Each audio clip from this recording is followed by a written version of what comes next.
Hello everyone to episode 1 of Quiet the Elk. If nothing else, I really just hope this video helps you quiet your mind from your busy day, or it could also help you catch up on some much needed sleep.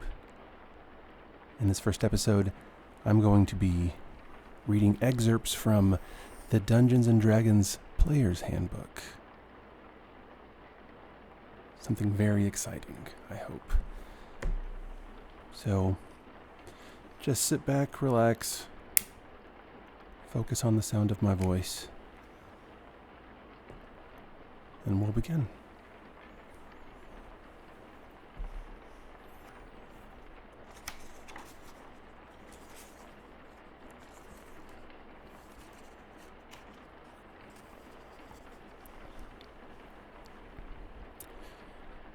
Introduction. The Dungeons & Dragons role-playing game is about storytelling in worlds of swords and sorcery. It shares elements with childhood games of make-believe. Like those games, D&D is driven by imagination. It's about picturing the towering castle beneath the stormy night sky and imagining how a fantasy adventurer might react to the challenges that scene presents. Dungeon Master. After passing through the craggy peaks, the road takes a sudden turn to the east, and Castle Ravenloft's towers before you. Crumbling towers of stone keep a silent watch over the approach. They look like abandoned guardhouses. Beyond these, a wide chasm gapes, disappearing into the deep fog below. A lowered drawbridge spans the chasm, leading to an arched entrance to the castle courtyard. The chains of the drawbridge creak in the wind, their rust-eaten iron straining with the weight. From atop the high, strong walls, stern gargoyles stare down at you from hollow sockets and grid hideously. A rotting wooden portcullis, green with growth, hangs in the entry tunnel. Beyond this, the main doors of Castle Ravenloft stand open, a rich, warm light spilling into the courtyard. Philip, playing Gareth. I want to look at the gargoyles. I have a feeling they're not just statues. Amy, playing Riva. The drawbridge looks precarious. I want to see how sturdy it is. Do I think we can cross it? Or is it going to collapse under our weight? Unlike a game of make-believe, D&D gives structure to the stories. A way of determining the consequences of the adventurer's action. Players roll dice to resolve whether their attacks hit or miss, or whether their adventurers can scale a cliff, roll away from the strike of a magical lightning bolt, or pull off some other dangerous task. Anything is possible. But the dice make some outcomes more probable than others.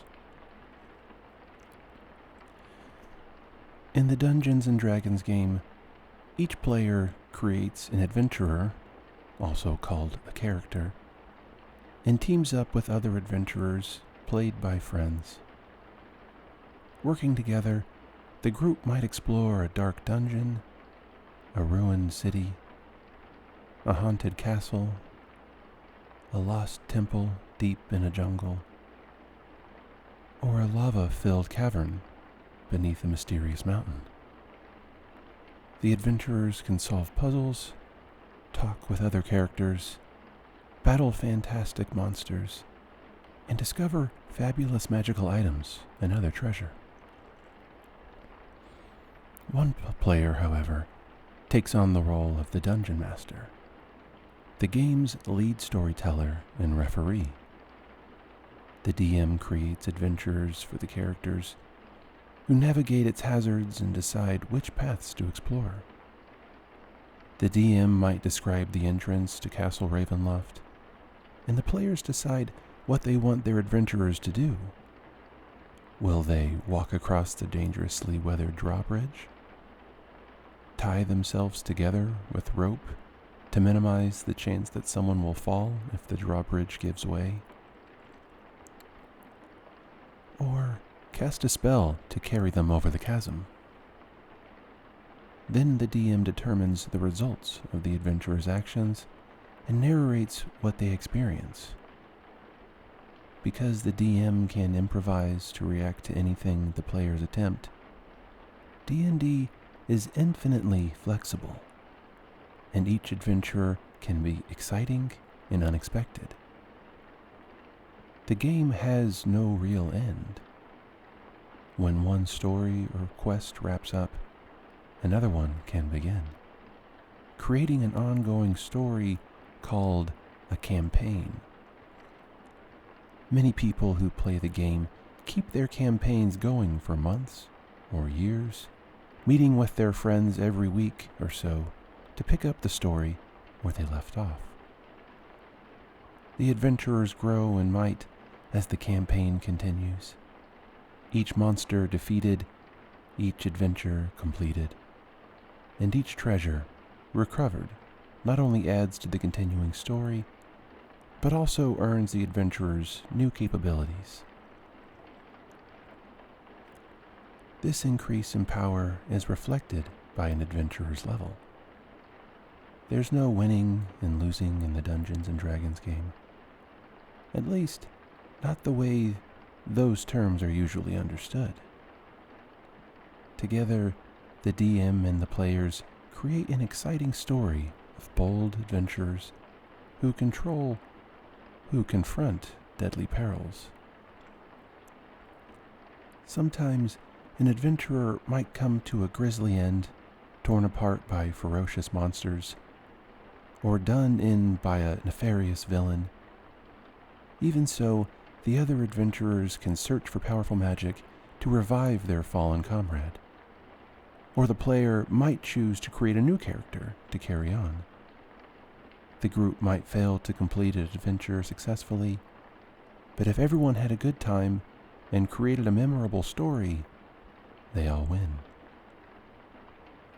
Worlds of Adventure. The many worlds of the Dungeons and Dragons game are places of magic and monsters, of brave warriors and spectacular adventures.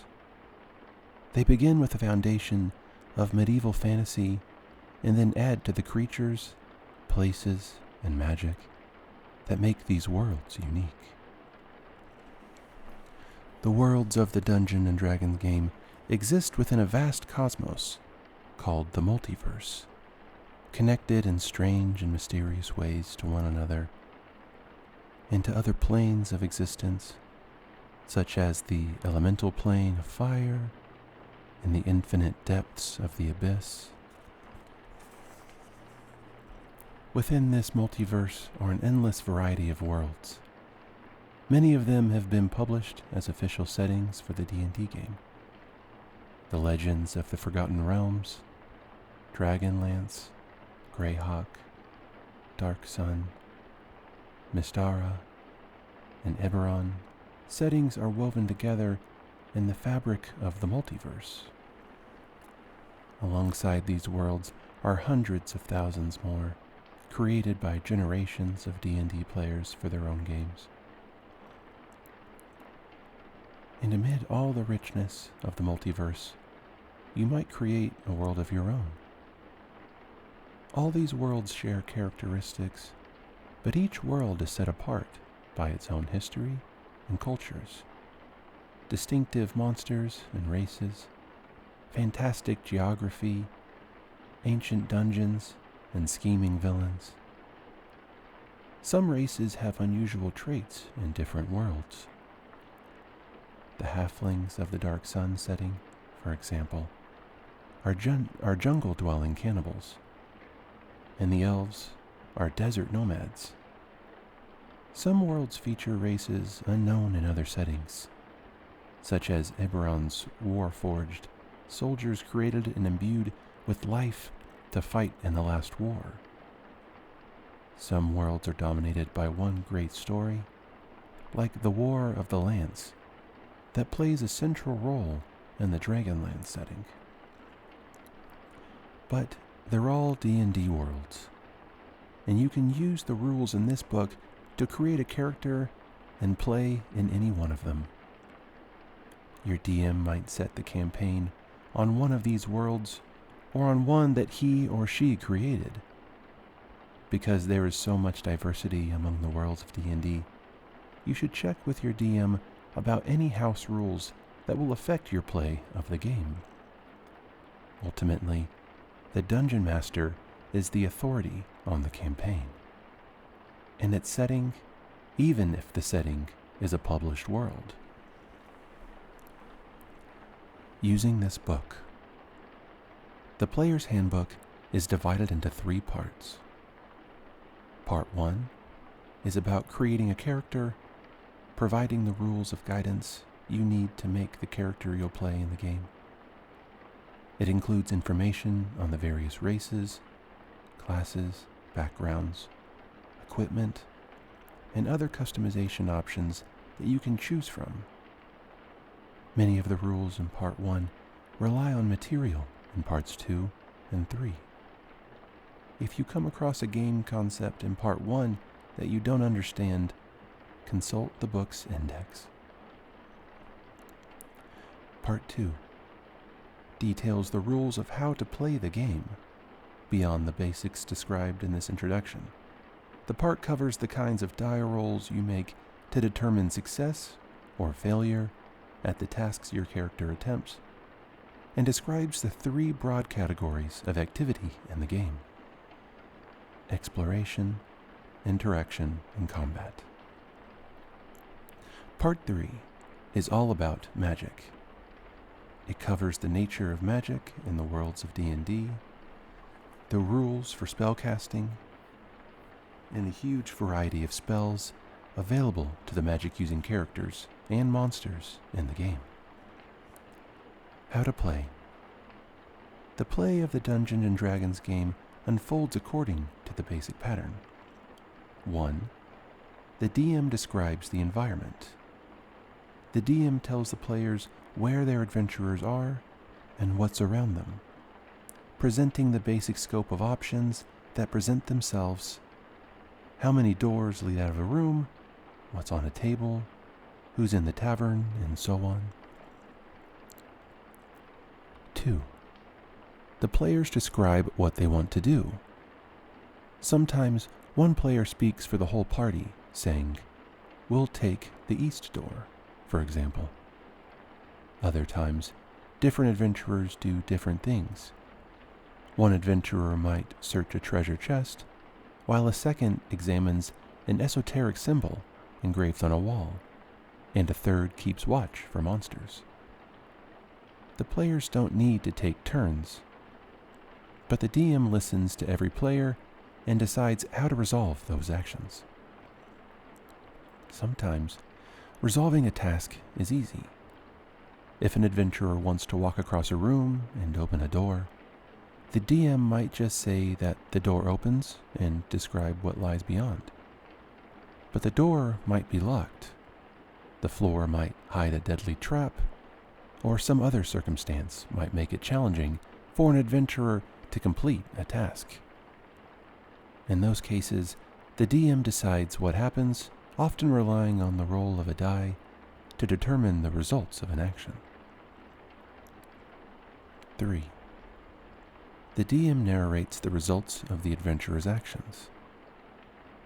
Describing the results often leads to another decision point, which brings the flow of the game right back to step 1.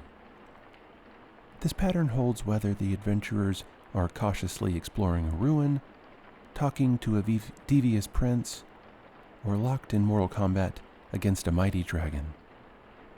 In certain situations, particularly combat, the action is more structured, and the players and DM do take turns choosing and resolving actions. but most of the time, play is fluid and flexible, adapting to the circumstances of the adventure. Often, the action of an adventure takes place in the imagination of the players and DM, relying on the DM's verbal descriptions to set the scene. Some DMs like to use music, art, or recorded sound effects to help set the mood, and many players and DMs alike adopt different voices for the various adventurers, monsters, and other characters they play in the game. Sometimes, a DM might lay out a map and use tokens or miniature figures to represent each character involved in a scene to help the players keep track of where everyone is. Game dice. The game uses polyhedral dice with different numbers of sides. You can find dice like these in game stores and in many bookstores. In these rules, the different dice are referred to by the letter D followed by the number of sides: D4, D6, D8, D10, D12, and D20. For instance, a D6 is a 6-sided die, the typical cube that many games use. Percentile dice, or D100, work a little differently. You generate a number between 1 and 100 by rolling 2 different 10-sided dice numbered from 0 to 9. One die, designated before you roll, gives the tens digit, and the other gives the ones digit. If you roll a 7 and a 1, for example, the number rolled is 71. 2 zeros represent 100. Some 10-sided dice are numbered in tens, 00, 10, 20, and so on, making it easier to distinguish the tens digit from the ones digit. In this case, a roll of 70 and 1 is 71, and 00 and 0 is 100. When you need to roll dice, the rules tell you how many dice to roll of a certain type, as well as what modifiers to add. For example, 3d8 plus 5 means you roll 3 8-sided dice and then add them together and add 5 to the total. The same D notation appears in the expressions 1d3 and 1d2. To simulate the roll of 1d3, roll a d6 and divide the number rolled by 2. Round up.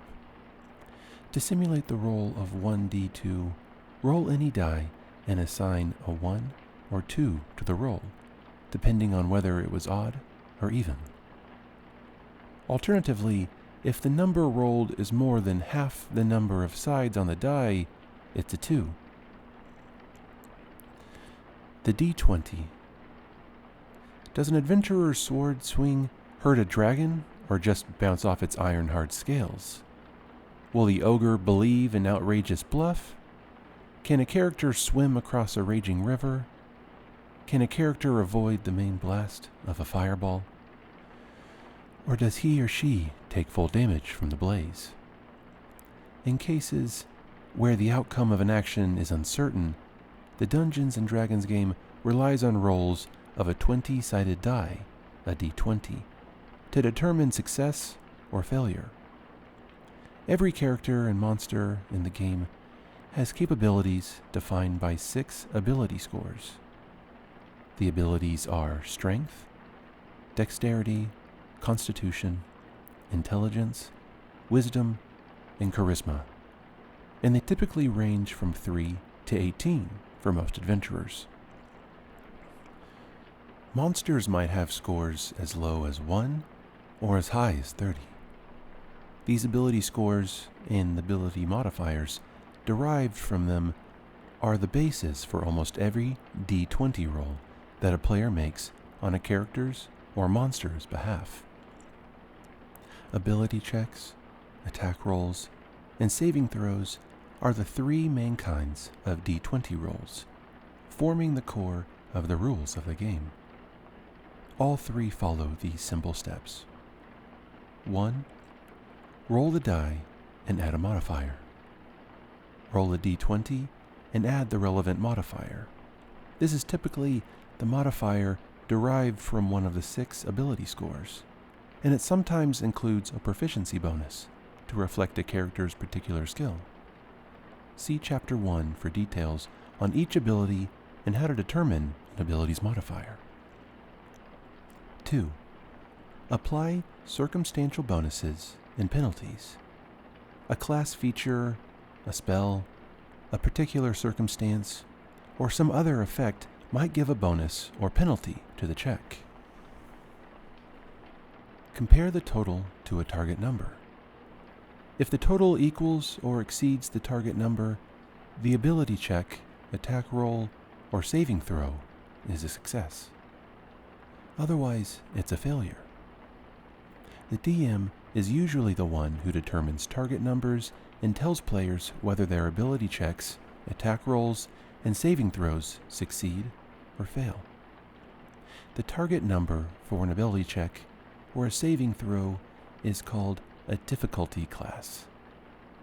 The target number for an attack roll is called an armor class. This simple rule governs the resolution of most tasks in D&D play.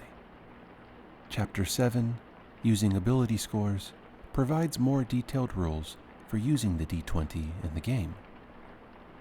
Advantage and disadvantage.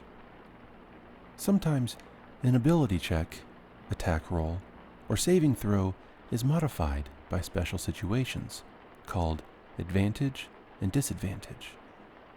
Advantage reflects the positive circumstances surrounding a D20 roll, while disadvantage reflects the opposite. When you have either advantage or disadvantage, you roll a second D20 when you make the roll.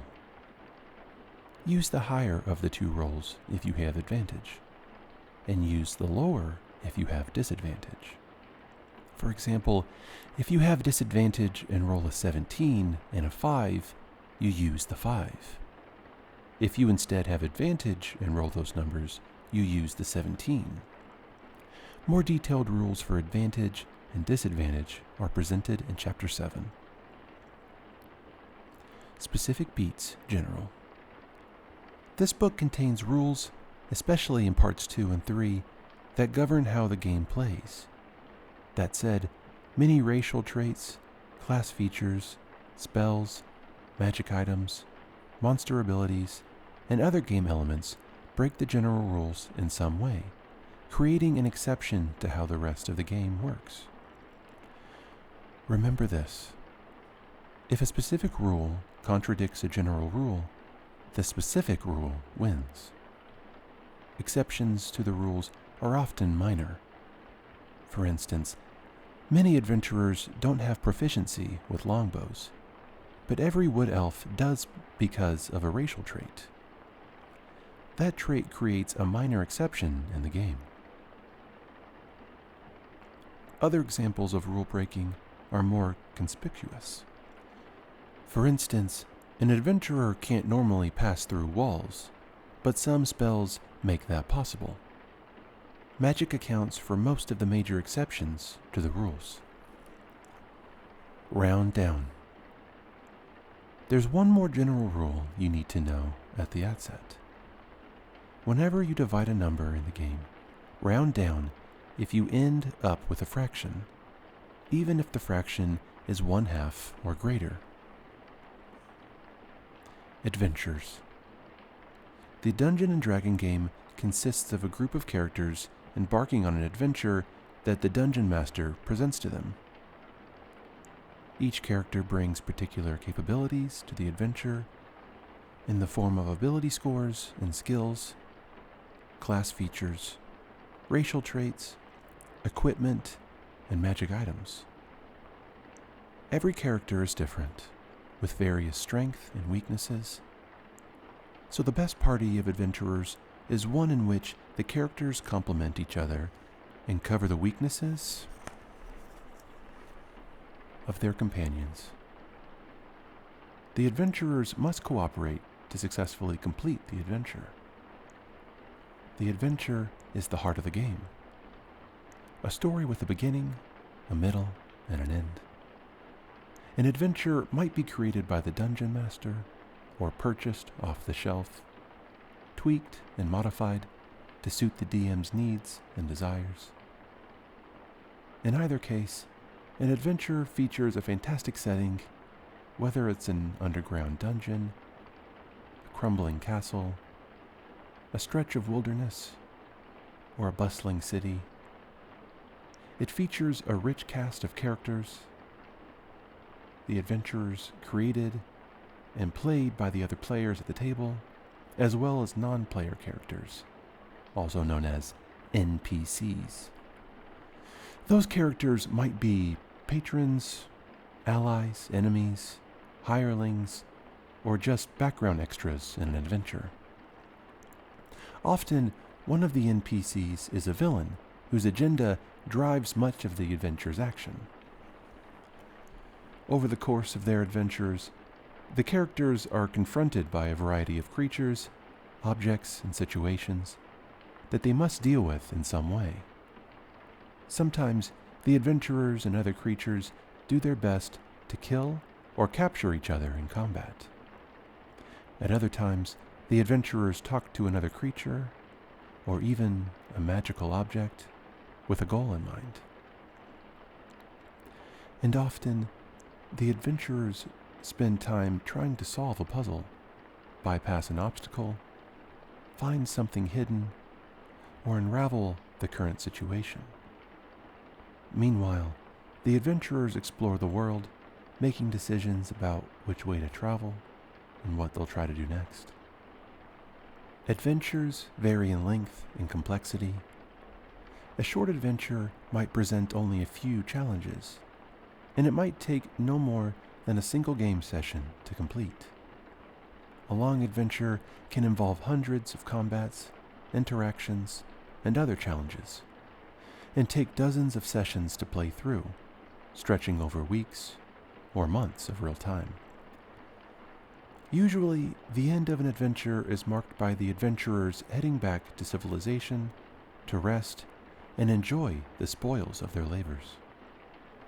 But that's not the end of the story.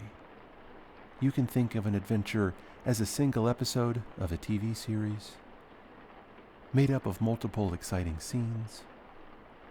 A campaign is the whole series, a string of adventures joined together with a consistent group of adventurers, following the narrative from start to finish. The 3 pillars of adventure. Adventurers can try to do something their players can imagine, but it can be helpful to talk about their activities in 3 broad categories: exploration, social interaction, and combat. Exploration. Exploration includes both the adventurers' movement through the world and their interaction with objects and situations that require their attention. Exploration is the give and take of the players describing what they want their characters to do, and the dungeon master telling the players what happens as a result. On a large scale, that might involve the characters spending a day crossing a rolling plain, or an hour making their way through caverns underground.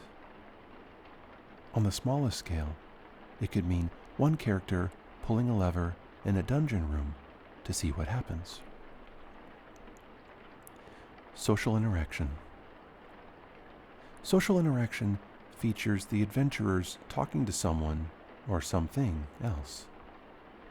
It might mean demanding that a captured scout reveal the secret entrance to the goblin lair, getting information from a rescued prisoner, pleading for mercy from an orc chieftain, or persuading a talkative magic mirror to show a distant location to the adventurers.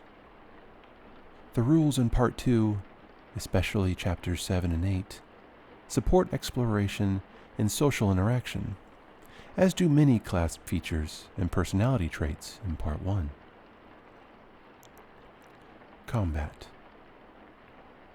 Combat, the focus of Chapter 9, involves characters and other creatures swinging weapons, casting spells, maneuvering for position, and so on, all in an effort to defeat their opponents, whether that means killing every enemy, taking captives, or forcing a rout.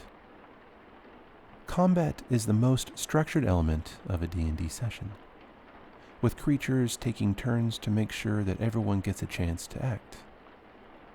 Even in the context of a pitched battle, there's still plenty of opportunity for adventurers to attempt wacky stunts like surfing down a flight of stairs on a shield, to examine the environment, perhaps by pulling a mysterious lever, and to interact with other creatures, including allies, enemies, and neutral parties.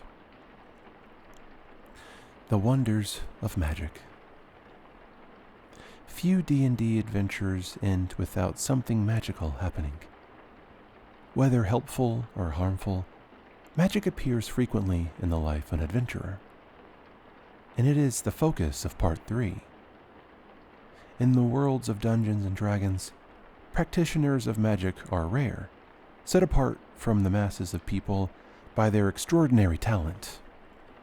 Common folk might see evidence of magic on a regular basis, but it's usually minor.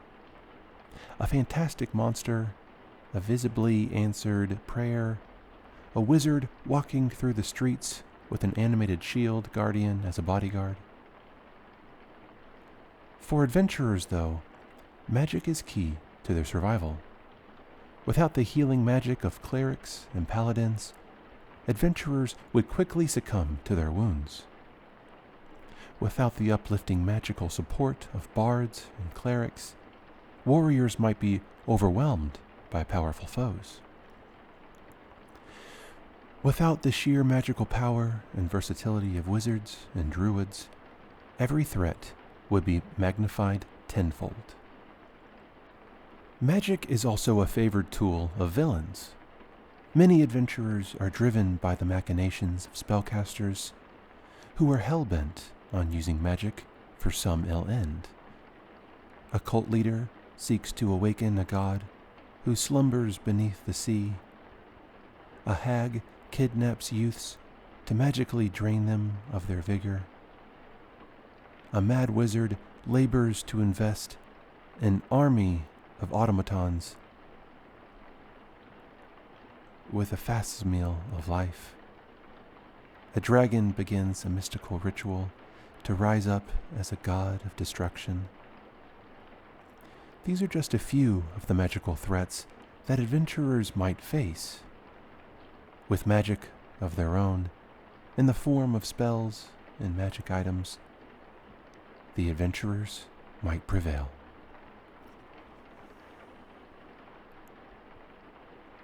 Part 1. Creating a character.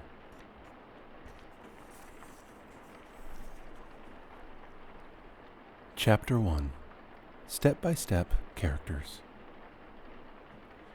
Your first step in playing an adventurer in the Dungeons and Dragons game is to imagine and create a character of your own.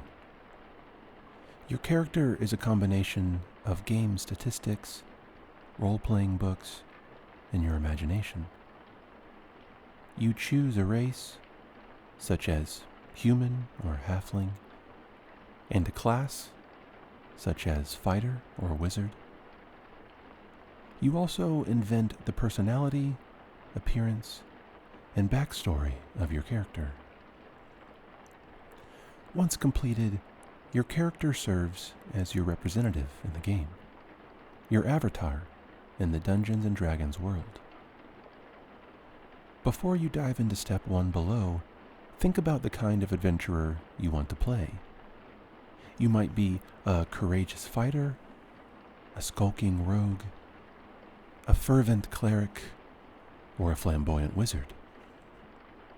Or you might be more interested in an unconventional character, such as a brawny rogue who likes hand-to-hand combat, or a sharpshooter who picks off enemies from afar. Do you like fantasy fiction featuring dwarves or elves? Try building a character of one of those races. Do you want your character to be the toughest adventurer at the table? Consider a class like Barbarian or Paladin. If you don't know where else to begin, take a look at the illustrations in this book to see what catches your interest. Once you have a character in mind, follow these steps in order, making decisions that reflect the character you want. Your conception of your character might evolve with each choice you make. What's important is that you come to the table with a character you're excited to play. Throughout this chapter, we use the term character sheet to mean whatever you use to track your character, whether it's a formal character sheet, like the one at the end of this book, some form of digital record, or a piece of a notebook paper. An official D&D character sheet is a fine place to start until you know what information you need and how you use it during the game.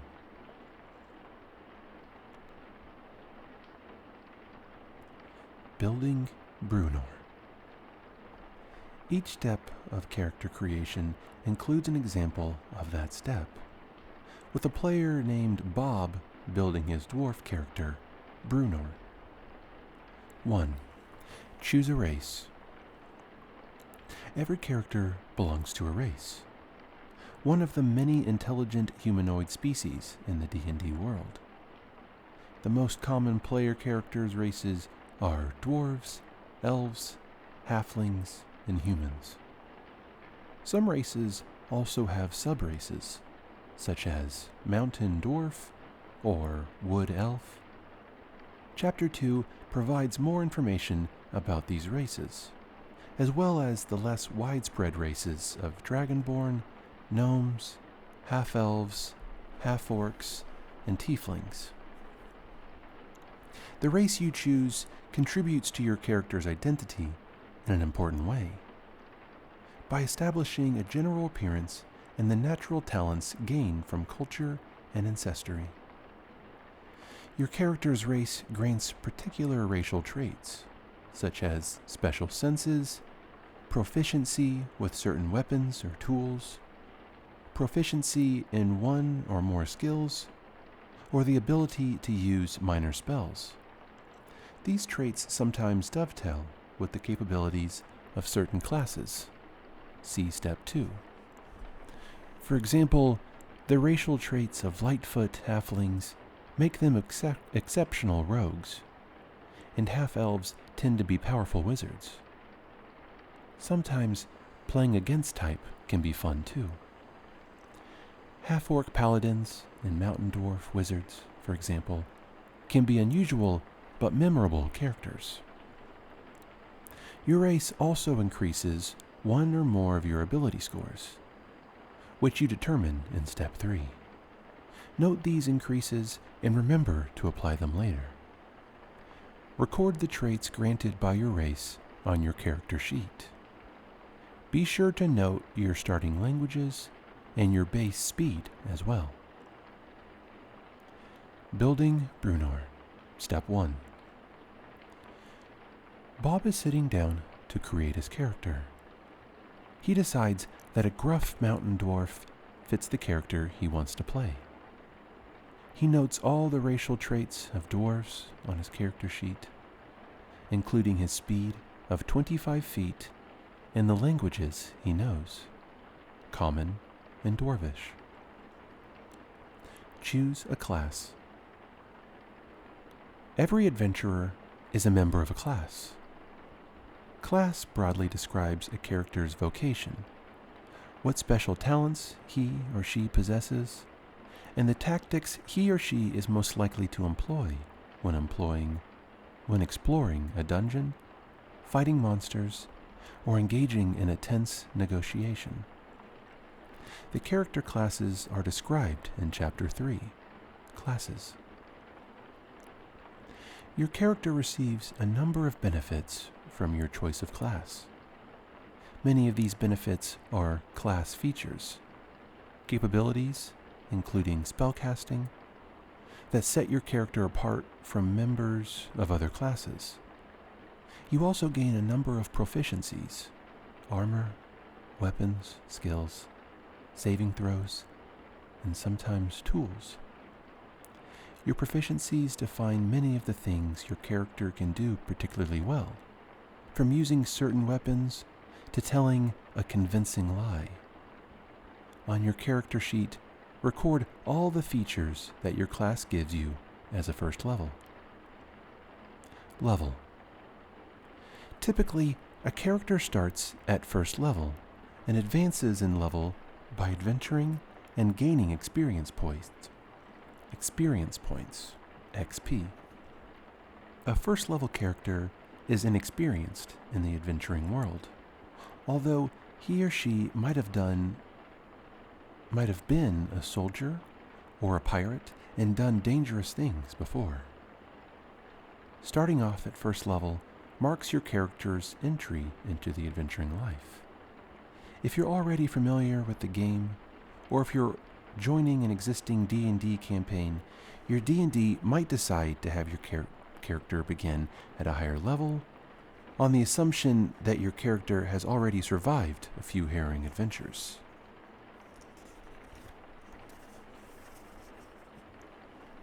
Record your level on your character sheet. If you're starting at a higher level, record the additional elements your class gives. Also record your experience points. A first level character has 0 XP. A higher level character typically begins with the minimum amount of XP required to reach that level. Hit points and dice. Your character's hit points define how tough your character is in combat and other dangerous situations. Your hit points are determined by your hit dice, short for hit point dice.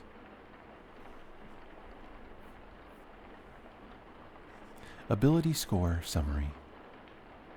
Strength.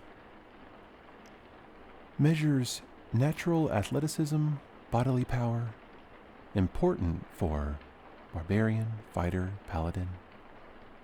Dexterity. Measures physical agility, reflexes, balance, poise. Constitution. Measures health, stamina, vital force. Intelligence measures mental acuity, information recall, analytical skill. Wisdom measures awareness, intuition, insight. Charisma measures confidence, eloquence, leadership. At first level, your character has 1 hit die, and the die type is determined by your class. You start with hit points equal to the highest roll of that die, as indicated in your class description. You also add your Constitution modifier, which you'll determine in Step 3. This is also your hit point maximum. Record your character's hit points on your character sheet. Also, record the type of hit die your character uses and the number of hit dice you have.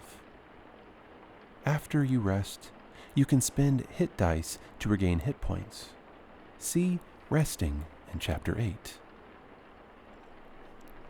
Proficiency bonus. The table that appears in your class description shows your proficiency bonus, which is +2 for a first level character. Your proficiency bonus applies to many of the numbers you'll be recording on your character sheet.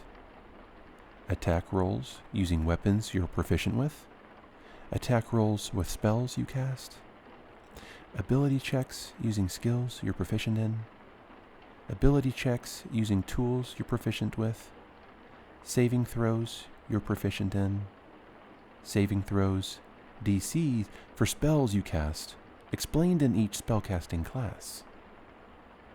Your class determines your weapon proficiencies, your saving throw proficiencies, and some of your skill and tool proficiencies.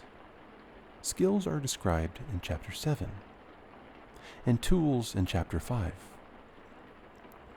Your background gives you additional skill and tool proficiencies, and some races give you more proficiencies. Be sure to note all of the proficiencies as well as your proficiency bonus on your character sheet. Your proficiency bonus can't be added to a single die roll or other number more than once. Occasionally, your proficiency bonus might be modified, doubled or halved, for example, before you apply it. If a circumstance suggests that your proficiency bonus applies more than once to the same roll, or that it should be multiplied more than once, you nevertheless add it only once, multiply it only once, and half it only once. Building Bruenor, Step 2. Bob imagines Bruenor charging into battle with an axe, one horn on his helmet broken off. It makes Bruenor a fighter and notes the fighter's proficiencies and first level class features on his character sheet. As a first level fighter, Bruenor has 1 hit die, a d10, and starts with hit points equal to 10 plus his constitution modifier. Bob notes this and will record the final number after he determines Bruenor's constitution score. See Step 3. Bob also notes the proficiency bonus for a first level character, which is +2. Determine ability scores. Much of what your character does in the game depends on his or her 6 abilities: strength, dexterity, constitution, intelligence, wisdom, and charisma. Each ability has a score, which is a number you record on your character sheet. The 6 abilities and their use in the game are described in Chapter 7. The ability score summary table provides a quick reference for what qualifies and measured by each ability, what races increases which abilities, and what classes consider each ability particularly important.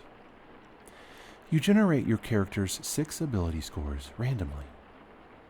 Roll 4 6-sided dice and record the total of the highest 3 dice on a piece of scratch paper. Do this 5 or more times so that you have 6 numbers. If you want to save time or don't like the idea of randomly determining ability scores, you can use the following scores instead: 15, 14, 13, 12, 10, and 8. Now, take your 6 numbers and write each number beside one of your character's 6 abilities to assign scores to strength, dexterity, constitution, intelligence, wisdom, and charisma. Afterward, make any changes to your ability scores as a result of your race choice. After assigning your ability scores, determine your ability modifiers using the ability scores and modifiers table. To determine an ability modifier without consulting the table, subtract 10 from the ability score and then divide the result by 2, rounding down. Write the modifier next to each of your scores. Building Bruenor, Step 3. Bob decides to use the standard set of scores, 15, 14, 13, 12, 10, 8, for Bruenor's abilities. Since he's a fighter, he puts his highest score, 15, in strength. His next highest, 15, goes in constitution. Bruenor might be a brash fighter, but Bob decides he wants the dwarf to be older, wiser, and a good leader, so he puts decent scores in wisdom and charisma. After applying his racial benefits, increasing Bruenor's constitution by 2 and strength by 2, Bruenor's ability scores and modifiers look like this: strength 17 plus 3, dexterity 10 plus 0, constitution 16 plus 3, intelligence 8 minus 1, wisdom 13 plus 1, charisma 12 plus 1. Bob fills in Bruenor's final hit points, 10 plus his Constitution modifier of +3 for a total of 13 hit points. Variant: customizing ability scores. At your Dungeon Master's option, you can use this variant for determining your ability scores. The method described here allows you to build a character with a set of ability scores you choose individually. You have 27 points to spend on your ability scores. The cost of each score is shown on the ability score point cost table. For example, a score of 14 costs 17 points. Using this method, 15 is the highest ability score you can end up with before applying racial increases. You can't have a score lower than 8. This method of determining ability scores enables you to create a set of 3 high numbers and 3 low ones. 15, 15, 15, 8, 8, 8. A set of numbers that are above average and nearly equal. 13, 13, 13, 12, 12, 12. Or any set of numbers between those extremes. 4. Describe your character. Once you know the basic game aspects of your character, it's time to flesh him or her out as a person. Your character needs a name. Spend a few minutes thinking about what he or she looks like and how he or she behaves in general terms. Using the information in Chapter 4, Personality and Background, you can flesh out your character's appearance and personality. Choose your character's alignment, the moral compass that guides his or her decisions and ideals. Chapter 4 also helps you identify the things your character holds most dear, called bonds, and the flaws that could one day undermine him or her. Your character's background describes where he or she came from, his or her original occupation, and the character's place in the D&D world. Your DM might offer additional backgrounds beyond the ones included in Chapter 4, and might be willing to work with you to craft a background that's a more precise fit for your character concept. A background gives your character a background feature, a general benefit, a proficiency in 2 skills, and it might also give you additional languages or proficiency with certain kinds of tools. Record this information along with the personality information you develop on your character sheet. Your character abilities. Take your character's ability scores and race into account as you flesh out his or her appearance and personality. A very strong character with low intelligence might think and behave very differently from a very smart character with low strength. For example, high strength usually corresponds with a burly or athletic body, while a character with low strength might be scrawny or plump. A character with high dexterity is probably lithe and slim, while a character with low dexterity might be either gangly and awkward or heavy and thick-fingered. A character with high constitution usually looks healthy, with bright eyes and abundant energy. A character with low constitution might be sickly or frail. A character with high intelligence might be highly inquisitive and studious, while a character with low intelligence might speak simply or easily forget details. A character with high wisdom has good judgment, empathy, and a general awareness of what's going on. A character with low wisdom might be absent-minded, foolhardy, and oblivious. A character with high charisma exudes confidence, which is usually mixed with a graceful or intimidating presence. A character with a low charisma might come across as abrasive, inarticulate, or timid.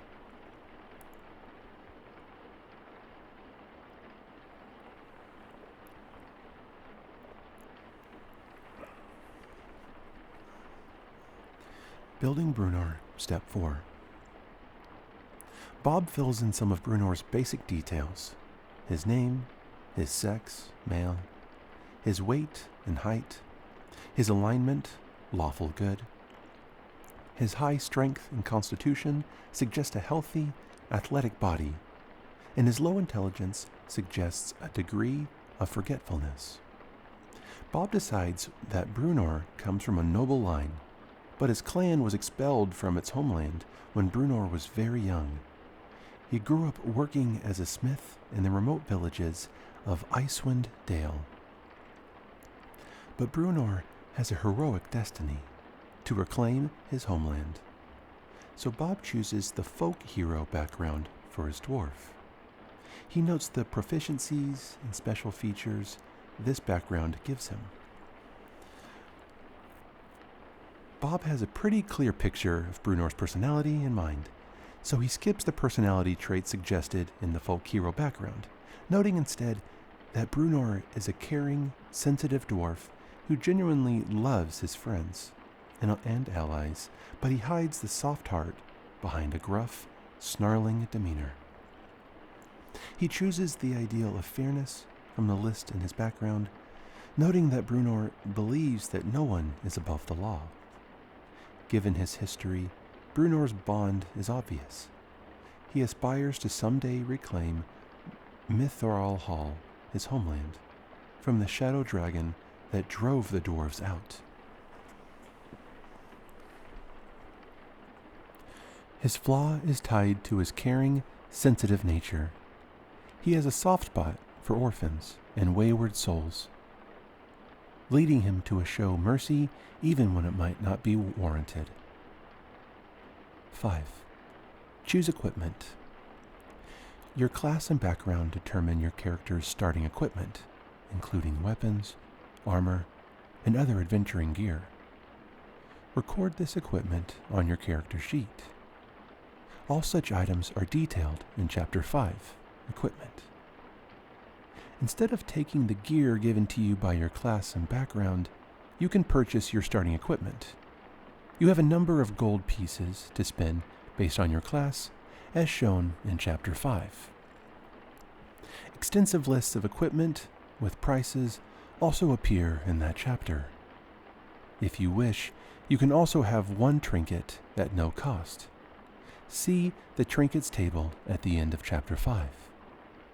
Your strength score limits the amount of gear you can carry. Try not to purchase equipment with a total weight in pounds exceeding your strength score times 15. Chapter 7 has more information on carrying capacity. Armor class. Your armor class, AC, represents how well your character avoids being wounded in battle. Things that contribute to your AC include the armor you wear, the shield you carry, your dexterity modifier. Not all characters wear armor or carry shields, however. Without armor or a shield, your character's AC equals 10 plus his or her dexterity modifier. If your character wears armor, carries a shield, or both, calculate your AC using the rules in Chapter 5. Record your AC on your character sheet. Your character needs to be proficient with armor and shields to wear and use them effectively, and your armor and shield proficiencies are determined by your class. There are drawbacks to wearing armor or carrying a shield if you lack the required proficiency, as explained in Chapter 5. Some spells and class features give you a different way to calculate your AC. If you have multiple features that give you different ways to calculate your AC, you choose which one to use. Weapons. For each weapon your character wields, calculate the modifier and use when you attack with the weapon and the damage you deal when you hit. When you make an attack with a weapon, you roll a d20 and add your proficiency bonus, but only if you are proficient with the weapon, and the appropriate ability modifier. For example, with melee weapons, use your strength modifier for attack and damage rolls. A weapon that has the finesse property, such as a rapier, can use your dexterity modifier instead. For attacks with ranged weapons, Use your dexterity modifier for attack and damage rolls. A weapon that has the thrown property, such as a hand axe, can use your strength modifier instead. Building Brunor, Step 5. Bob writes down the starting equipment from the fighter class and the folk hero background. His starting equipment includes chainmail and a shield, which combine to give Brunor an armor class of 18. For Brunor's weapons, Bob chooses a battle axe and 2 hand axes. His battle axe is a melee weapon, so Brunor uses his strength modifier for his attacks and damage. His attack bonus in his strength modifier, +3, plus his proficiency bonus, +2, for a total of +5. The battle axe deals 1d8 slashing damage, and Brunor adds his strength modifier to the damage when he hits for a total of 1d8 +3 slashing damage. When throwing a hand axe, Brunor has the same attack bonus, hand axes, as thrown weapons. Use strength for attacks and damage. And the weapon deals 1d6 +3 slashing damage when it hits. 6. Come together. Most D&D characters don't work alone. Each character plays a role within a party, a group of adventurers working together for a common purpose. Teamwork and cooperation greatly improve your party's chances to survive the many perils in the worlds of Dungeons & Dragons. Talk to your fellow players and your DM to decide whether your characters know one another, how they met, and what sorts of quests the group might undertake. Beyond first level. As your character goes on adventures and overcomes challenges, he or she gains experience represented by experience points. A character who reaches a specified experience point total advances in capability. This advancement is called gaining a level. When your character gains a level, his or her class often grants additional features, as detailed in the class description. Some of these features allow you to increase your ability scores, either increasing 2 scores by 1 each or increasing 1 score by 2. You can't increase an ability score above 20. In addition, every character's proficiency bonus increases at certain levels. Each time you gain a level, you gain 1 additional hit die. Roll that hit die, add your Constitution modifier to the roll, and add the total to your hit point maximum. Alternatively, you can use the fixed value shown in your class entry, which is the average result of the die roll rounded up. When your Constitution modifier increases by 1, your hit point maximum increases by 1 for each level you have attained. For example, when Brunor reaches 8th level as a fighter, he increases his Constitution score from 17 to 18, thus increasing his Constitution modifier from +3 to +4. His hit point maximum then increases by 8.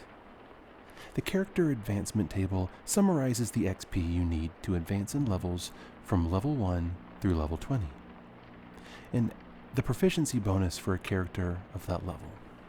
Consult the information in your character's class description to see what other improvements you gain at each level.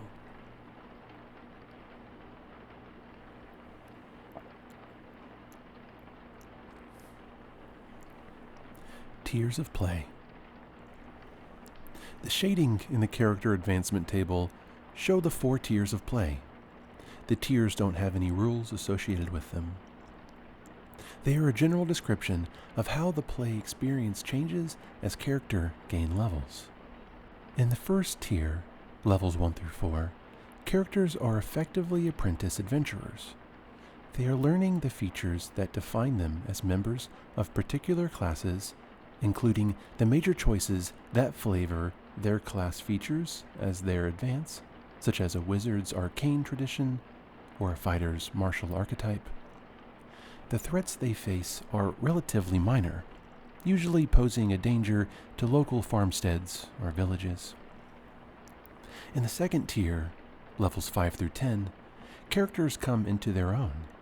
Many spellcasters gain access to 3rd level spells at the start of this tier, crossing a new threshold of magical power with spells such as Fireball and Lightning Bolt. At this tier, many weapon-using classes gain the ability to make multiple attacks in one round. These characters have become important, facing dangers that threaten cities and kingdoms.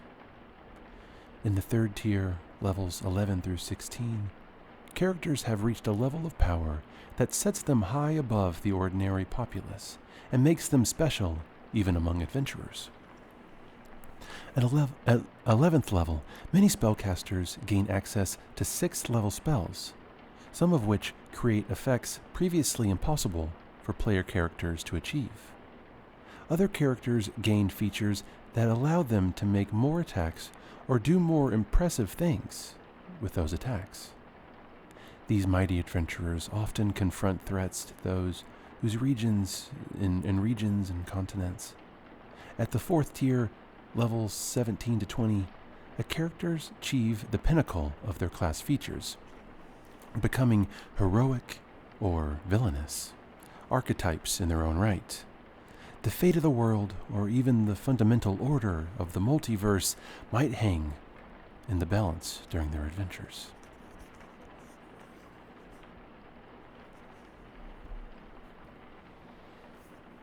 Well, thank you so much for listening. I really hope you enjoyed the first video in Quiet the Elk. Again, I hope that this just helped quiet your mind and relax in your busy day. Thank you so much again for listening, and I'll see you all next time.